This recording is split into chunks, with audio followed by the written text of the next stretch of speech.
C'est au cœur d'un agréable village de la région Centre, situé à 28 km de Châteauroux, que nous découvrons la maison que vous avez placée en 14e position.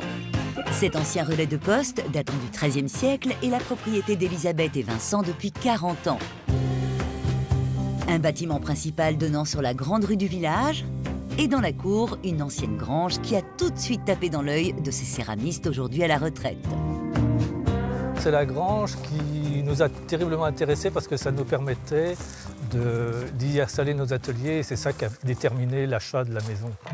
Une maison et une grange attenante qui, à l'époque de l'acquisition, était loin d'avoir le charme d'aujourd'hui. C'était un charcutier qui habitait là et il nous avait laissé tout dans l'état d'une charcuterie abandonnée depuis quelques mois. Donc c'était dans un état, disons, vétuste. Aujourd'hui, l'ancienne charcuterie est une agréable maison familiale. Pourtant, au début, le couple a dû parer au plus urgent. À leur arrivée, il n'y avait ni toilette ni salle de bain. Elisabeth et Vincent se sont donc retroussés les manches. Une rénovation qui s'est faite sur le long terme, puisque ça a duré 25 ans, au fur et à mesure que la famille s'agrandissait et surtout au gré des rentrées d'argent. On n'avait pas de revenus d'argent régulière, puisqu'on était salariés ni l'un ni l'autre, nous sommes céramistes. Et j'avais quand même une théorie que on peut toujours faire soi-même beaucoup de choses. Pas la peine d'attendre d'avoir de quoi refaire la chambre en entier parfaitement bien. On peut faire beaucoup de choses soi-même, et à moindre prix.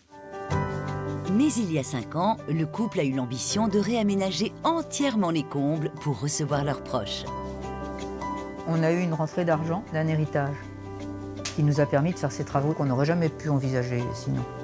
En un an, ils ont fait du grenier un vrai lieu indépendant en créant 3 nouvelles chambres et une pièce à vivre. On a voulu conserver l'assemblage des poutres parce que c'est très joli. Et ici, vous avez des poutres en norme qu'on a juste brossées, n'ont pas été traitées, elles sont en très bon état. Pendant cette dernière phase de travaux, Elisabeth et Vincent ont malgré tout connu une belle déconvenue. Les 120 mètres carrés de parquet qu'ils ont posés se sont avérés instables. Le couple a alors pris une décision astucieuse. On a tout démonté et finalement on l'a utilisé et on l'a mis en lambris tel que vous voyez là. Et pour décorer l'ensemble de la maison, Elisabeth et Vincent se sont servis des pièces de céramique qu'ils avaient réalisées. Aujourd'hui, Vincent continue à tourner pour ne pas perdre la main. Et Elisabeth, elle, s'est découvert une passion pour le patchwork. Dessus de lit, fauteuils et chaises sont entièrement confectionnés par ses soins à l'aide de matériaux de récupération.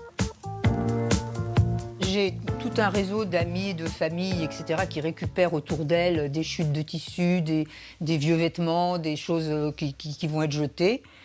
Et puis également, je me fournis chez Emmaüs. Là, ça, hein, oui, là.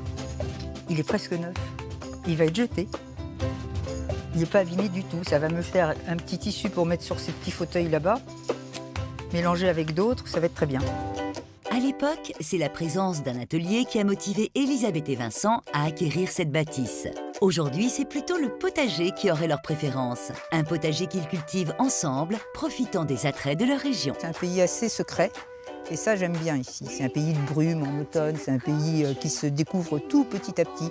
Les paysages ne sont pas grandioses, mais quand on prend le temps de sortir des grandes routes, je trouve qu'on est replongé dans une autre atmosphère, complètement intemporelle, pour être n'importe quand. Voilà.